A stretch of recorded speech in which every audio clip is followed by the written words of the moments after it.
Selamat datang di podcast Bisa Bincang Sawit dengan saya Agus Slim. Oke, Sobat Sawit, kali ini saya bersama tamu kita, rekan kita ini perkenalkan, yaitu Pak Nanang Tresnoadi.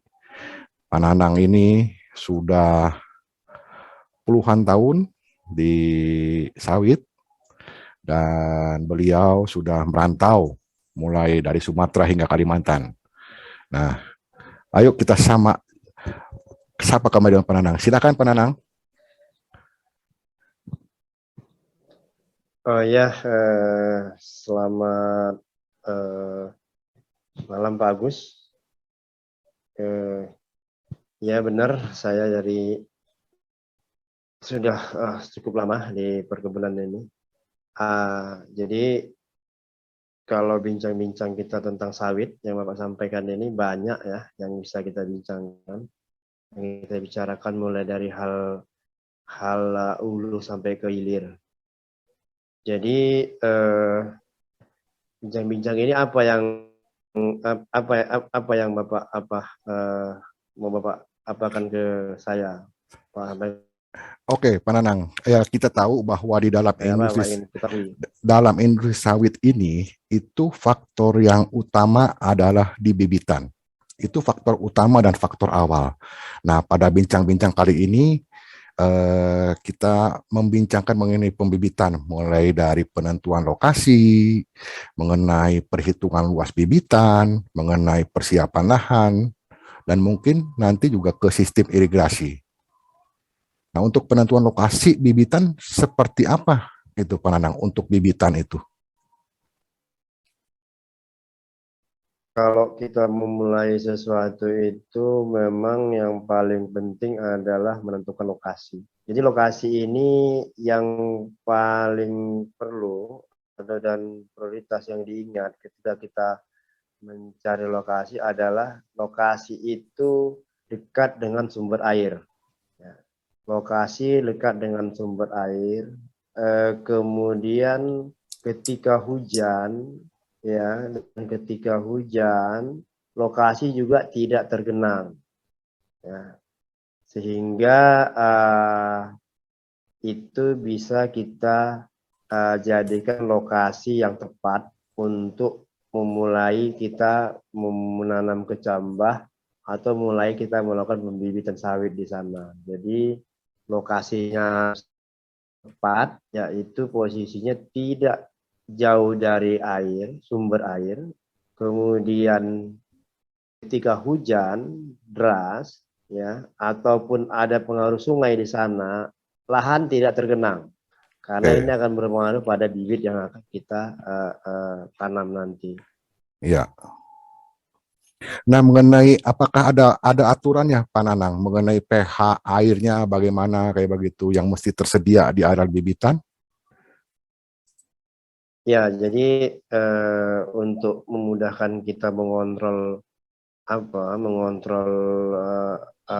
pH, sebaiknya kita sudah mendapatkan luasan yang bibitan mau kita buat, kita membuat kolam penampungan sehingga air lebih bisa dinetralisasi di kolam itu gitu. Jadi tidak fluktuasi pH air tidak naik turun gitu. Nah, kemudian mengukur pH air itu. Jadi pH air itu yang bisa ya masuk untuk bibitannya ini pH yang harus di atas 4 ya. Di atas 4 sampai 7. Itu kalau sehingga airnya tidak asam ya, tidak asam.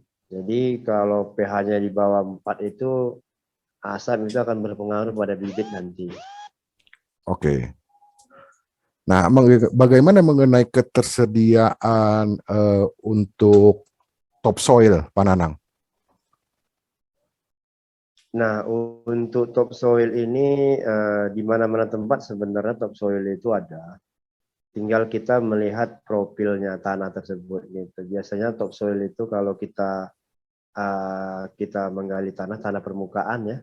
Biasanya di tanah-tanah yang masih yang bagus ya, yang warnanya memang dari warna saja sudah bisa kita lihat warnanya hitam. Kandungan pasirnya sedang, tidak terlalu banyak pasir, kandungan liat dan juga sedang. Terus tanahnya ini nanti akan kita pakai, akan kita dengan cara berbagai cara ya. Yang pertama dengan mencangkulnya, mengumpulkannya. Tapi kalau untuk skala besar kita lebih pakai alat ya, pakai alat backloader atau ekskavator mini untuk mengumpulkan dulu tanah-tanah topsoil ini gitu.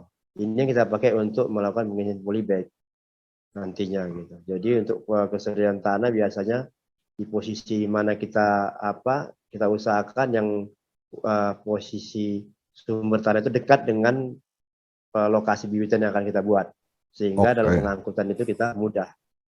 Oke. Bagaimana dengan keberadaan pohon-pohon tinggi? Apakah memang lokasi bibitan harus clear dari pohon-pohon tinggi gitu, Pak Nanang? Iya, jadi kalau pohon-pohon tinggi itu memang kita harus tidak boleh ada pohon-pohon tinggi di sekitar bibitan, karena bibitan itu perlu menggunakan cahaya matahari penuh ya, cahaya Oke. matahari penuh, sehingga kalau kita membuka lahan yang terlalu dekat dengan pokok tinggi yang belum kita buka, kita tumbang atau kita staking, itu nanti mempengaruhi bibitnya akan bisa isolasi karena kurangnya penyinaran. Nah, Oke. itu sangat pentingnya. Iya, iya, iya. Oke, kembali lagi kepada topsoil. Itu kalau misalkan kita sudah dapat topsoil, terus apa dilakukan setelah topsoil? Apakah memang langsung dimasukkan kepada polybag atau perlu diayak dulu gitu, Pak Nanang? Iya, jadi kalau kita membuat nomor yang pertama kali kita lakukan adalah setelah mengumpulkan topsoil itu, sebelum mengisikan ke baby bag ya, karena kita harus buat penusiran dan menusirinya, kita pakai bibitan 2 tahap, bisa satu tahap langsung ya, langsung ke menusiri. Nah, ini sebelum tanah dimasukkan ke baby bag, biasanya ukuran baby bag masing-masing macam-macam ya. Biasanya yang paling banyak dipakai itu 15 kali 23, 15 kali 20, ya 12,5 kali 20.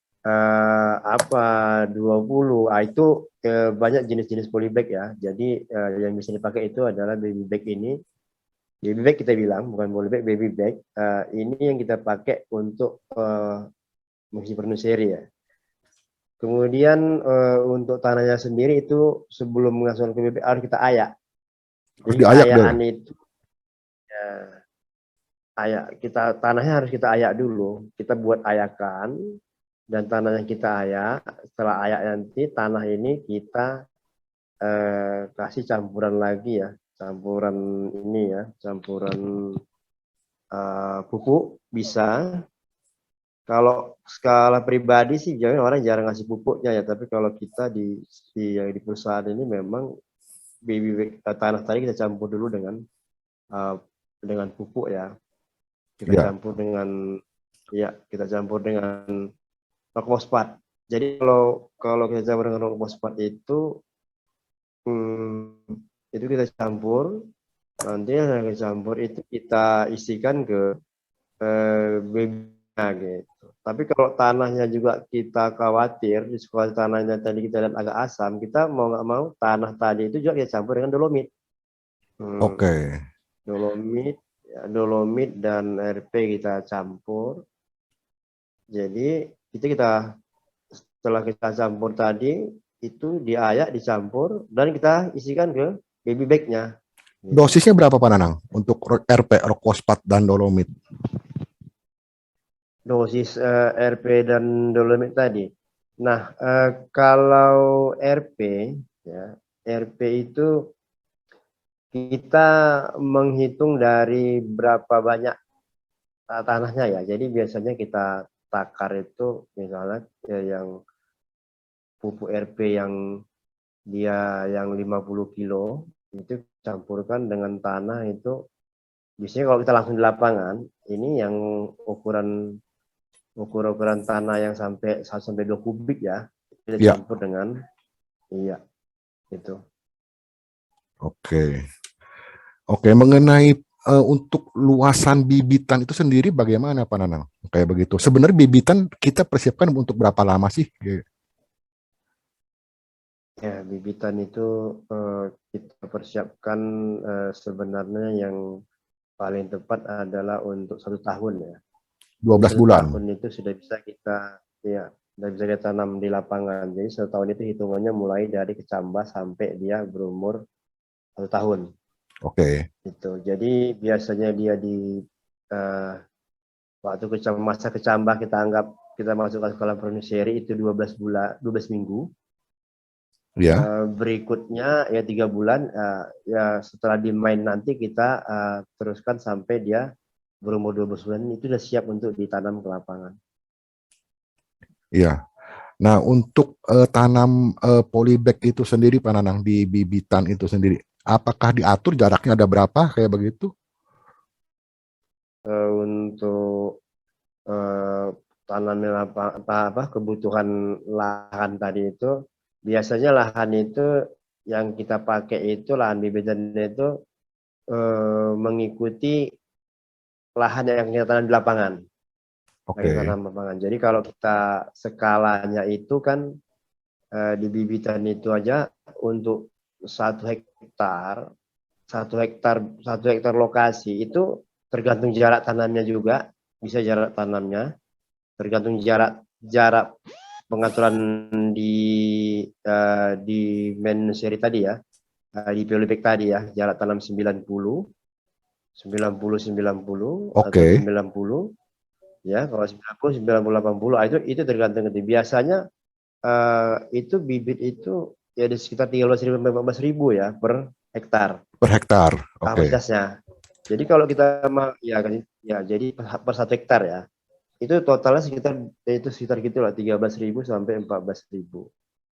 Oke, kalau Nah, kalau misalkan kita mau sering kali terjadi di perusahaan ini kita mengalami keterlambatan pembukaan lahan.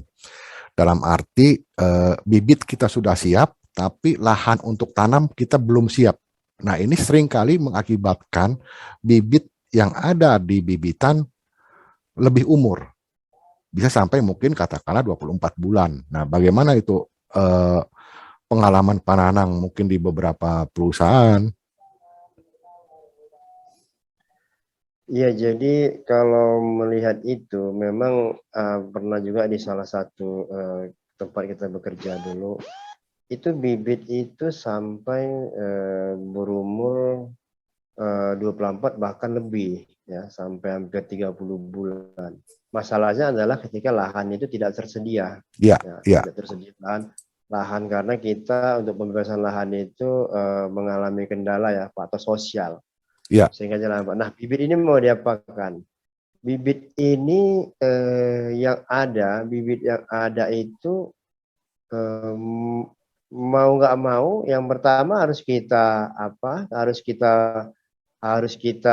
ini ya, kalau kita mau jarangkan lagi, itu sudah sulit karena sudah kita setting awal kita sudah jaraknya segitu gitu. Jadi mau nggak mau yang kita kejar adalah bagaimana menyelesaikan lahan di lapangan. Nanti pada saat bibit umur segitu, itu sebelum kita angkut harus kita lakukan pemangkasan bibitnya. Kita harus lakukan pemangkasan. Kalau kita pangkas dulu baru bisa kita angkut karena dia sudah cukup besar ya, bonggolan sudah cukup besar, perkembangan pelepasan sudah cukup besar, bahkan dia sampai menjadi tulasi bisa di bibitan. Ya, ya. Nah, ketika kita membawa ke lapangan itu kita pangkas, Pak.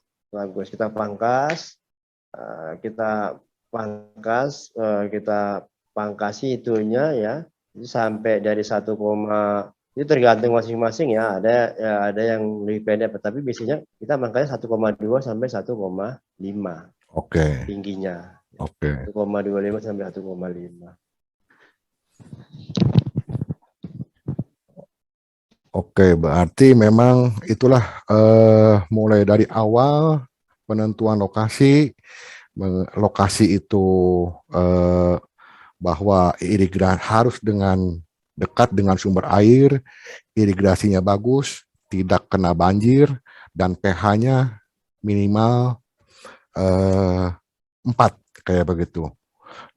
Terus juga ketersediaan topsoil di area bibitan, dan area bibitan harus aman dari pohon-pohon tinggi. Begitu ya Pak Nanang ya, untuk penentuan Ya, lokasi. benar. Nah, Benar, mengenai untuk perhitungan luas bibitan, itu bibitan sekitar 13 atau 14.000 per hektar. Itu dengan 90 cm segitiga. Begitu Pak Iya, Nanang ya. benar, segitiga. Iya, Nah, benar, segitiga sama sisi ya. oke. Oke, sementara sampai sini dulu, Sobat Sawit. Kita lanjut untuk topik-topik berikutnya bersama dengan tamu kita yang lebih lanjut lagi. Sampai jumpa, Pak Nanang. Terima kasih atas penjelasannya. Waalaikumsalam.